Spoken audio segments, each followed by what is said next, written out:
Shabbat Shalom, Baruch Hashem. Shabbat Shalom. Now, if you start working from a central understanding that everything that I've been teaching since you've done me, everything on the Most High's Ruach, the Most High's fruit of the Spirit, everything there is all under the heading of circumcision of the heart. Okay? Now, if we go back through Torah, the prophets, and the writings, and we see in a study, if we did a study on it, with all the affairs of the heart, the Most High plumbs the heart. He searches the heart. He judges the heart. He writes on the heart. Okay? We begin to find a similitude of how important the heart is and all the ways that this is used. I don't know that I could agree that we could say it's a idiomatic expression, because in the past 35 years, neurosciences and physics have proven that the heart has neurons and synapses within it.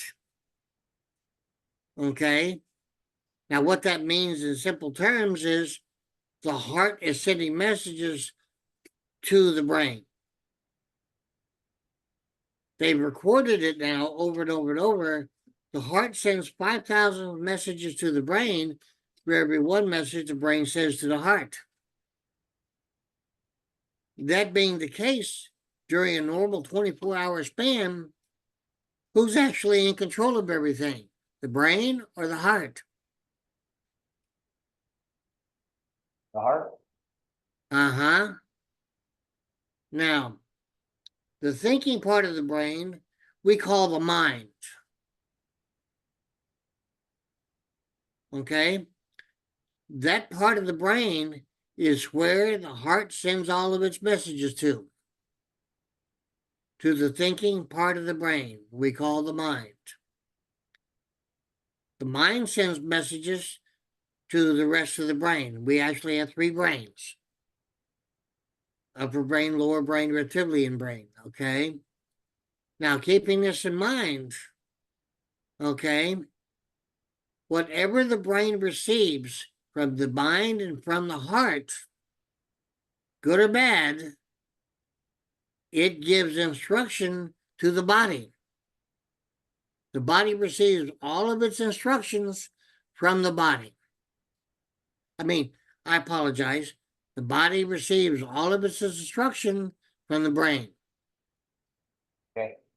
Now, as well as receiving instruction from the heart, okay, the brain also receives all the neuro input from all over the body. The skin is the largest organ of the body, called the integumentary system. It is completely sensory.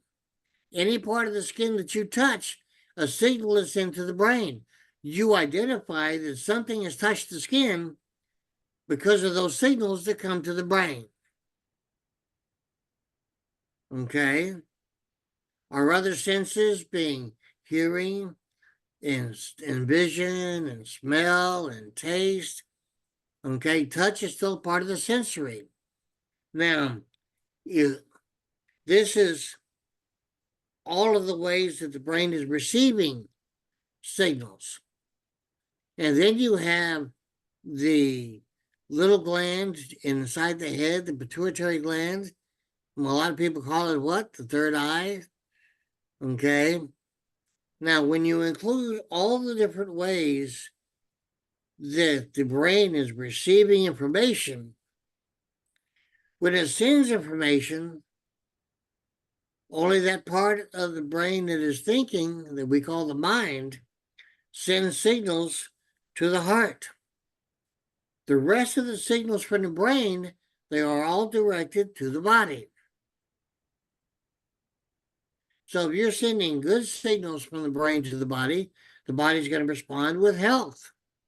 If you're sending bad signals from the brain to the body is going to be compliant and obedient to those signals, and it's going to develop whatever it develops.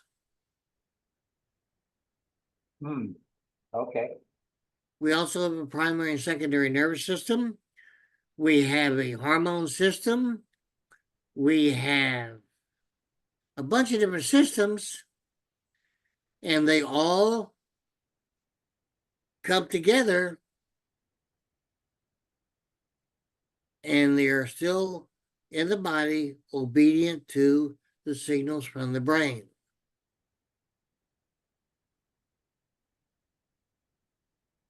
If a person stubs their toe and they never stubbed their toe before, the pain signals going to the brain are going to let you know that hurt. If a person has never experienced pain before, they're going to respond to that in one way. But if they've stubbed their toe before, or they've had other little boo-boos, they're going to evaluate that signal of pain in a different way. So what I'm saying to you is, in the way this all operates, we are having a spiritual connection to the physical side 24/7. Now, if you also remember that we are a spirit being, a being of light, living inside a physical body, that spiritual being that we are connects to the physical two ways. First through the heart, and then through the lower brain. Oh. The Okay? lower brain. Lower brain and the reptilian brain. Okay. Okay? We as a spirit being, we are hooked up in such a way to experience all the sensory perceptions that go to the brain. Sure. Okay? Which is why we need the circumcision of the heart. Okay? Sure. Now, I'm telling you all this so people will investigate with the idea they're either going to prove me right or prove me wrong. And that's all okay, because if they're taking the time to investigate and do their diligence, they're going to come away with a whole lot more information. So we got a win-win no matter how they feel about what I've said. Okay? Now, with the teachings on the fruit of the Spirit, first off, since you've known me, I always teach people to do what? Go to him first. That's a primary that can never be violated. We learned that lesson from Yehoshua, the apprentice of Moshe that took over as a leader from him. Okay? One of the primary things we learn in his writings is you go to the Most High first. Okay? Now, keeping it this way, okay? We've just learned Torah. We've just changed leadership. We're crossing over with a new generation. Yehoshua has taken over, going into the promised land. Circumcision of the heart is only mentioned one real time in all of Torah. Okay? We haven't had time to get to know the prophets yet because they're not there yet. And yet, circumcision of the heart is already there. Now, it's interesting because the place where we see circumcision of the heart is in Devarim, Deuteronomy. Now, we haven't really had a chance to study in what I would consider advanced or more well-grounded depth in Torah study we haven't been able to study all the writings together or individually. We haven't got there yet. It takes a while. Okay. So please forgive me. Okay. In Devarim, we have 2 or 3 times where it's called Little Torah, just like we have 2 places in Proverbs that are called Little Torah. Mhm. Okay. Now, the section that everybody likes to read during Pizza Tabernacle, Sukkot, okay, that's one section called Little Torah. Okay. Now, when Moshe begins his reminder, what we call it, he's reminding everybody of everything. Do you remember we did this, we did that? And he told you, you have to circumcise the heart. You don't want to get fat and lazy when you get prosperous. Okay.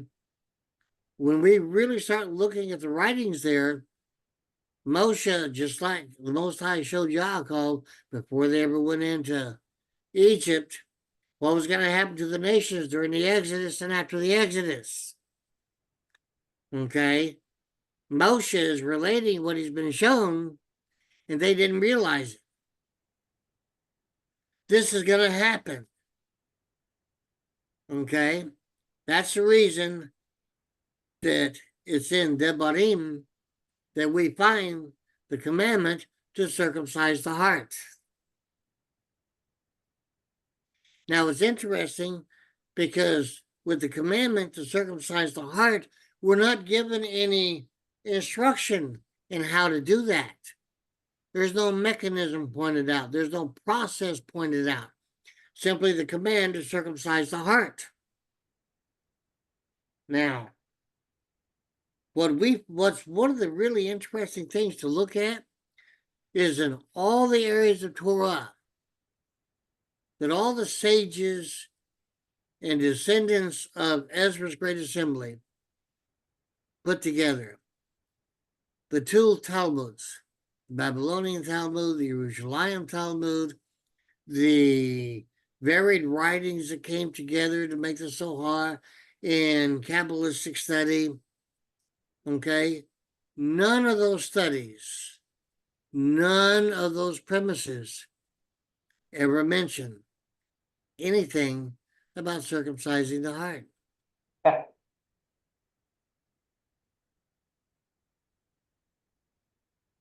Now, the circumcision of the heart comes under the heading of a particular part of Torah, Chokmah. It's like a commandment, but it's not considered a mitzvah because we have no explanation, we have no instruction, we command the commandment, but there's no teaching or instruction given with it within Torah in order for us to know that we are doing it. And because there's no teaching and instruction given to it, we don't have anybody besides the sons of Aharon that can make any judgment calls on whether it's being done in somebody's life. So principally, all of our people over the millennia have left this alone. Since they left it alone, it's kind of created an academic, intellectual, and psychological vacuum in terms of understanding Torah.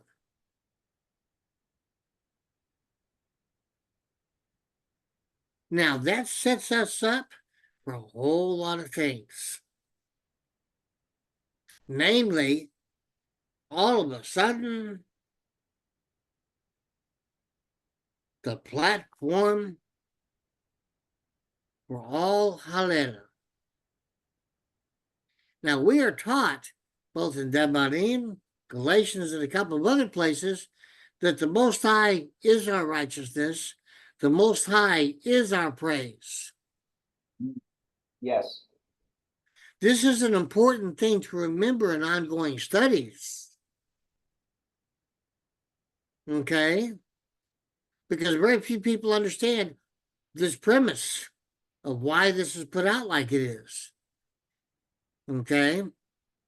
Okay, Now, the only way you're going to have any understanding of why the Most High is a righteousness is whenever you study this process of fruit of the Spirit. And the only way you're really going to understand how the Most High is our praise, okay? Yod He Wah He Chet Halel Barthe, okay? We need to have an understanding of why it is said that the Most High Himself is our praise. We have very little understanding about why it says the Most High is our righteousness. There is a lot of subjective ideas about it, but unless the Most High has actually revealed it to them, well, then they're substitute answers. The only way you really find out is when we start studying the process of the fruit of the Spirit, which is the methodology, the mechanism put in place to circumcise the heart. Okay? Now, I've had to take this approach because there's so much background here, and I'm not even doing it justice now. I'm just barely covering some of the elements here. Okay? Remember, circumcision of the flesh was a token of the covenant. The only purpose it serves is to have a recognition of our people as the people of the circumcision.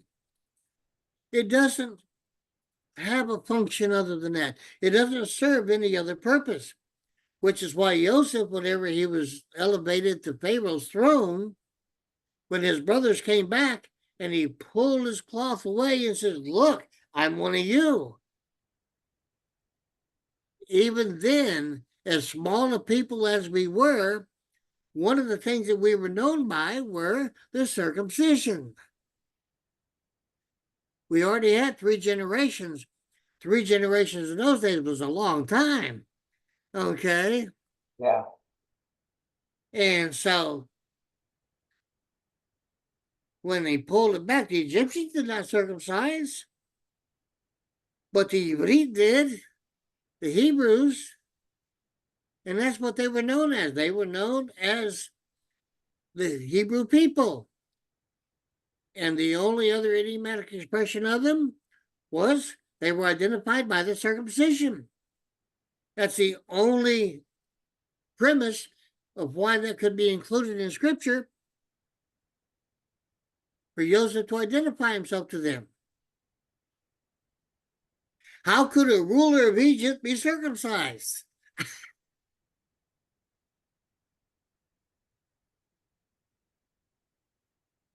And it could only be somebody that was a person of the circumcision that would be eligible for the promises of the Avot, Abraham, Yitzhak, and Yaakov,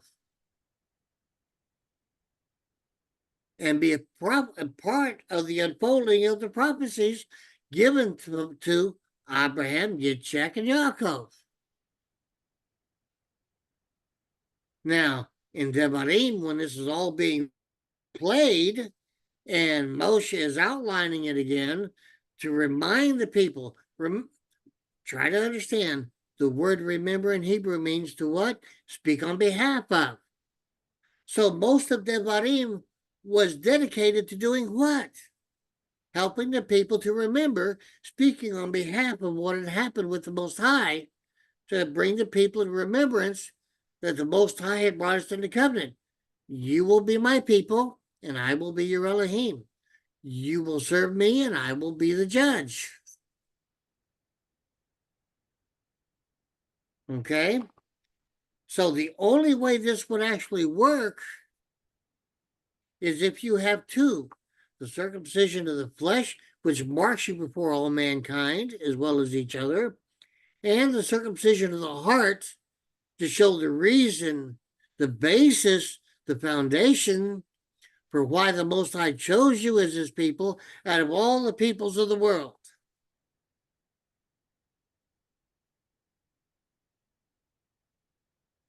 Okay? The circumcision of the heart shows that no matter what, the Most High has not abandoned us, and we are still his people. the circumcision of the flesh shows that we are eligible for this because it's a token of his covenant.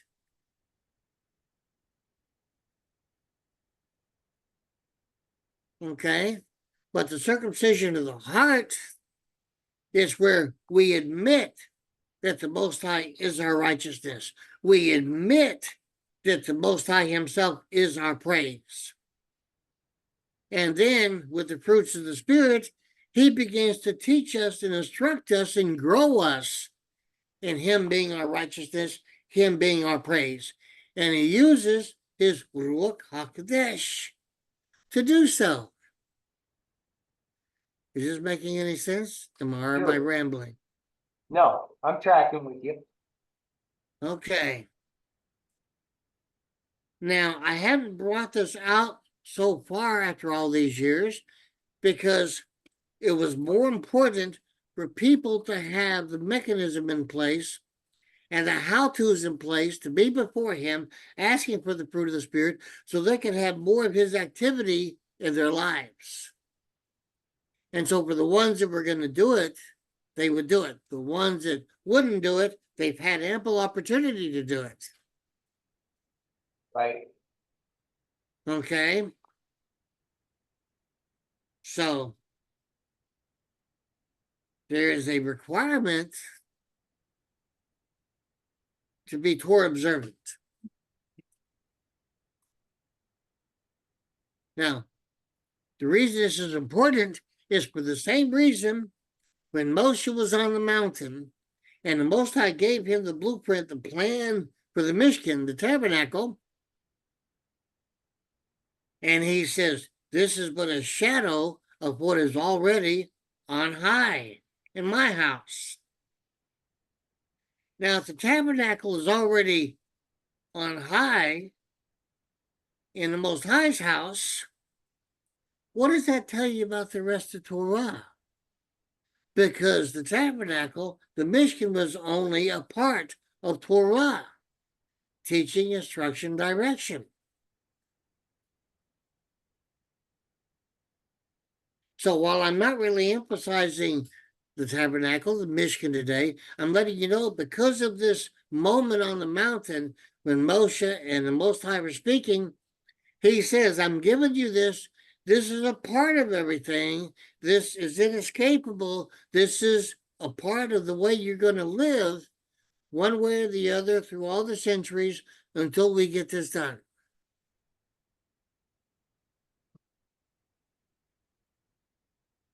Now, because he gave the Mishkan and he gave us all the Torah, the teaching, instruction, direction with the Mishkan, without that, Yeshua never could have come as Yeshua HaMashiach. Because he followed that same system completely throughout. Okay. Okay? We are commanded in the New Testament to follow Yeshua. Are we not? Yes, indeed. Now, being commanded to follow Yeshua, I have to ask this question. Are we commanded to only follow Yeshua's salvation? Or are we also commanded to follow Mashiach, the Anointed One? Yes, both. Yes. So how do we follow both? And they are not entirely the same. How do we follow both? To follow Yeshua's salvation, we are required to be Torah observant. Because it says Yeshua was without sin. He was innocent without sin. The definition of sin is disobedience or trespass against teachings, instruction, direction, Torah. So Torah is an essential quality because Yeshua was innocent without sin. That being said, the only way that we can follow Yeshua would be for us to be innocent without sin. Yes. And all the people that Rav Shaul was teaching from the beginning What house were they in, pray tell? Yaakov. House of Yaakov. We know that because he continually talked about the sinners. He continually talked about the honor of the Most High or his glory. He continually taught people about how they had fallen short, but it was all within the same highlights and the same trends of his teaching. Okay, now keep this in mind. Okay, throughout, he was teaching about the kingdom. Now turn in your scripture to Colossians chapter 4, verse 11. Colossians chapter 4, verse 11. All right. No matter which translation, please read.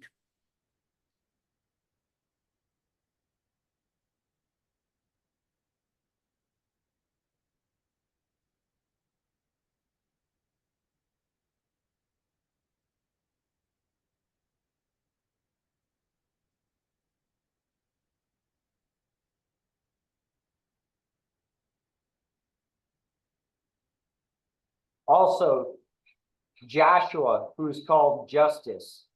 These are the circumcision, and they only have aided me in the kingdom of Elohim, and they have been a comfort to me. Read it again, please. Also, Joshua, who's called Justice. These are of the circumcision, and they only have aided me in the kingdom of Elohim, and they have been a comfort to me.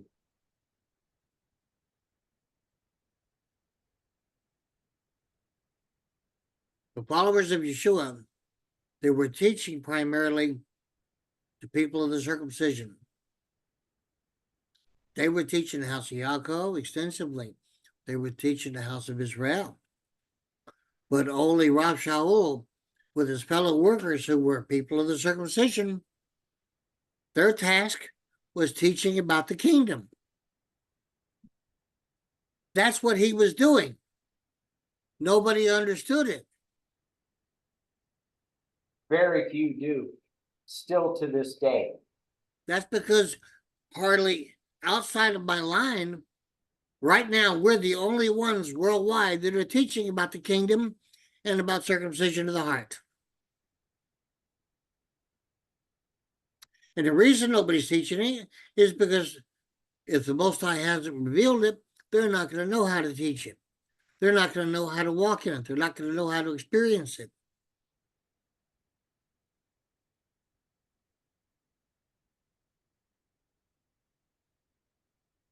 Now, I want you to see that because this is where he actually says straightly, we're working for the kingdom. They're not working for the house of Yaakov. They're not worried about who's in the house of Yaakov, who's going to make it out, who don't. They're not looking at the house of Israel. This is important because, as I said, Rav Shaul was one of the most studied men of his day. He combined the studies of Hillel and Shammai, a Pharisee of Pharisees, he was called. So he knew these things. Plus, you take the added in unexpected spoonful of whenever he was on the road to Damascus and he had that blinding light hit him.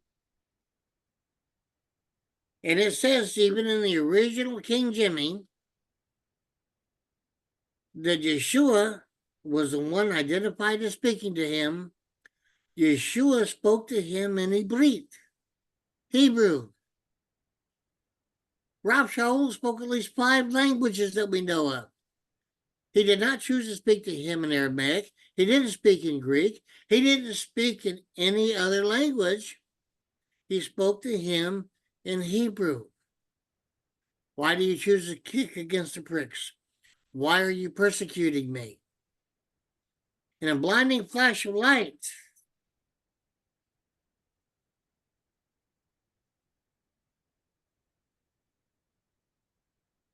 now,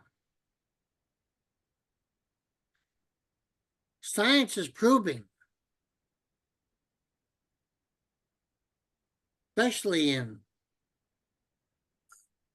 physics. They are proving so many things, and with what they're proving, they're taking it on like a racehorse to do so many other things. Of how I can think about something now and someplace on the other side of the universe, that thought is already there. Okay? There's only one way that can happen. Okay? And I'm going to present something to you.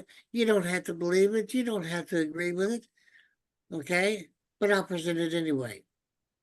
All of creation, the Most High Himself is so expansive. All of creation is within Him. He's omnipresent. You can't go any place in the universe. You can't go any place on the earth. You can't go any place in your brain, and except He's already there. You can't run because where you're running from, that's where He's at. Where you're running to, that's where He's at. He's omnipresent. He's omnipotent.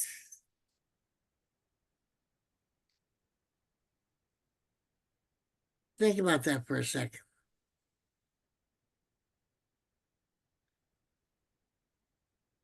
So He set up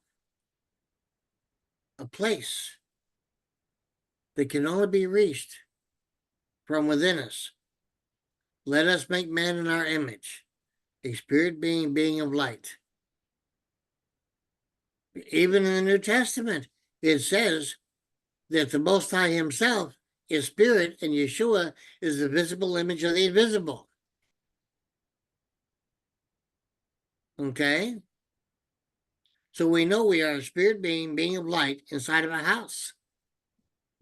The second part of creation. Now this is being recorded, so they might leave you some comments after all.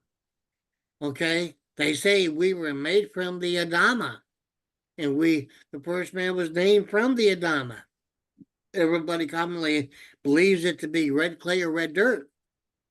But the actual definition of Adama is just redness. Hue is where we were given consciousness. And the hue is actually outside of the body. What in modern day times, people believe it to be an aura. It's actually how far beyond us our consciousness extends.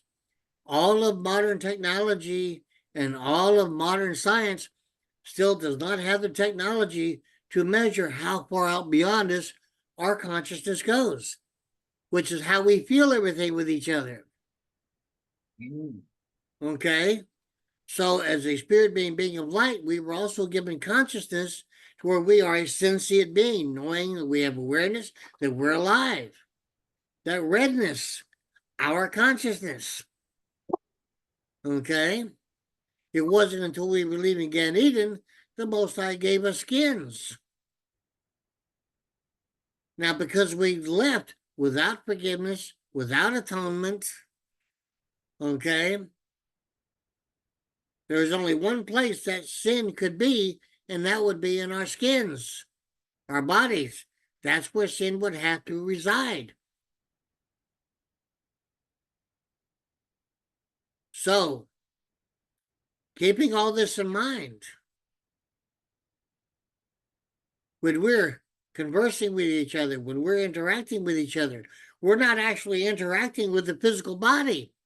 We are interacting consciousness to consciousness, and with amnesia, we're still attempting through conscious interaction, we're still attempting to converse with each other, spirit being to spirit being, which is why we develop moralities, why we develop intellect and intellectuality, why we develop psychology, why we develop philosophy, why we develop cultures, why we develop societies. We're making effort after effort after effort to interact and communicate. And we're failing in all of our vanity because we are vain in our attempts. Okay, because we're doing it through the physicality of the skin after we left Gan Eden. without recognizing that our consciousness is actually all outside of us as well as inside of us. And we're attempting to touchy feel everything with each other and every culture and every people on the face of the earth, because we all started. Remember something. When we got started, there was no continents. It was all one landmass. Until the time of Peleg, when the land divided, we were all literally one land, one people. Okay? So when the land actually began to divide after the time of Peleg, that's when our people started really developing different cultures, different subcultures, different ecosystems with each other. That's when these other changes started, because we, from the beginning, were one people. Now, all of this background I'm including to help you to understand what it takes with the fruit of the Spirit. Yeshua was innocent without sin. That's what it says. If he was innocent without sin, he had no trespass, no disobedience to the teachings that were given to us, teaching, instruction, direction, with a finger of fire. So, when we start asking for fruits of the Spirit, because Yeshua, by command, John 15, has commanded the Spirit to be with us inside the body, which means it has to go through the consciousness that is on the outside of us, which had to penetrate our consciousness and our levels of understanding of self and everybody else to get to the body itself, to get to the Spirit being within. Remember, things of the world and physical world are for the physical. Things of spirit are for the spirit. That's what it says, does it not? So when the Spirit comes to reside within us, it's not residing within the physical body. It's residing within us as a spirit being of light. But it has had to penetrate the consciousness, the Adama, the red hue, and to get through the physicality of the body and to get to us as a spirit being of light. Because it's the spirit being of light that has to be nurtured and have a greater effect on the physical body and influence to a greater area, the hue that is our consciousness at all levels. Is this making any sense yet? Common sense or otherwise? The Most High Spirit does not live inside the physical body. That's the residence of sin. Whenever we sin, it had to live someplace. It's not going to cohabitate with the Most High's Spirit being made in his image, because all the works of his hand are perfect.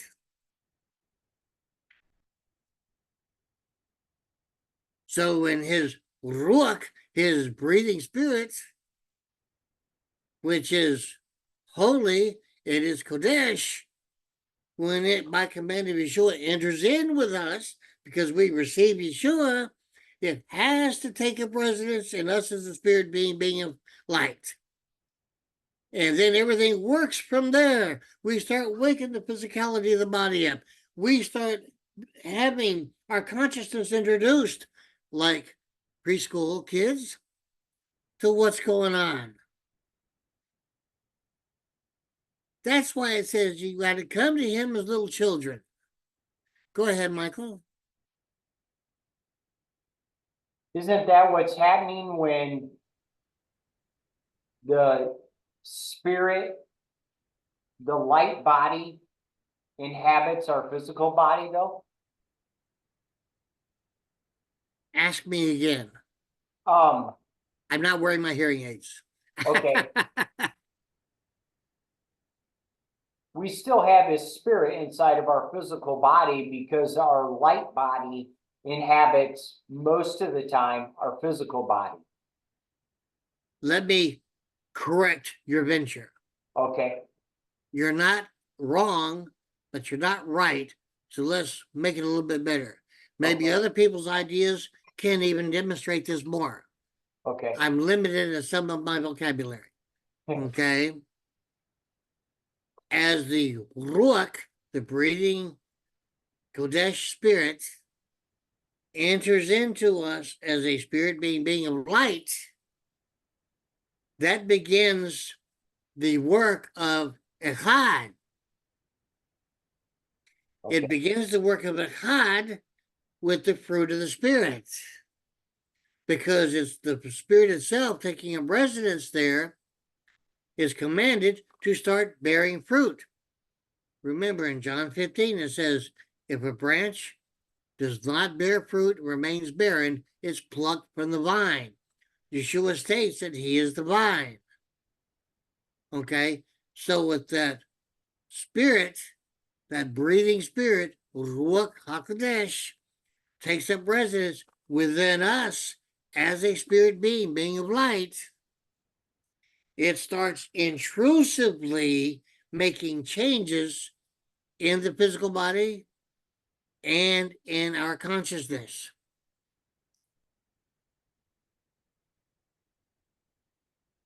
Which is why it's so imperative that we ask for fruit of the Spirit every day, because it says every day needs to take care of itself. So each day needs its own portion of fruits of the Spirit that we would ask for that day. And remember, his Ruach HaKodesh, his Holy Spirit, is always Kodesh. It's always true because that's how we receive his teachings from him that are true. And it's always redeeming.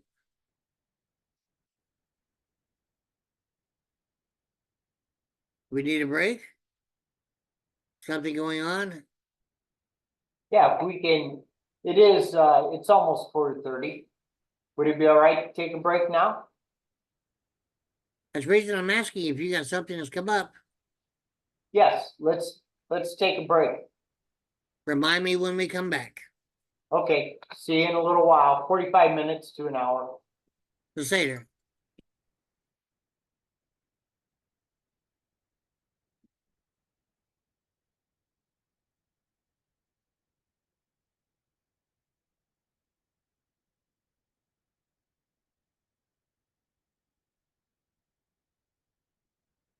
Ooh.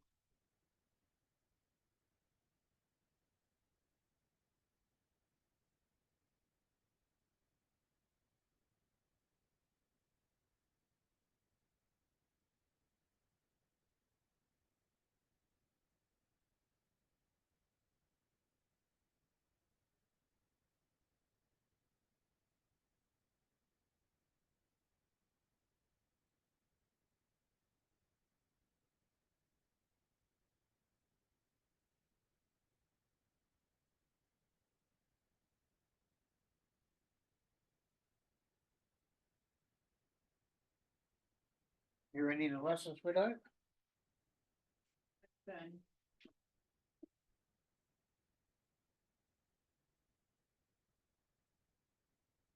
Watch Shalom, Hannah.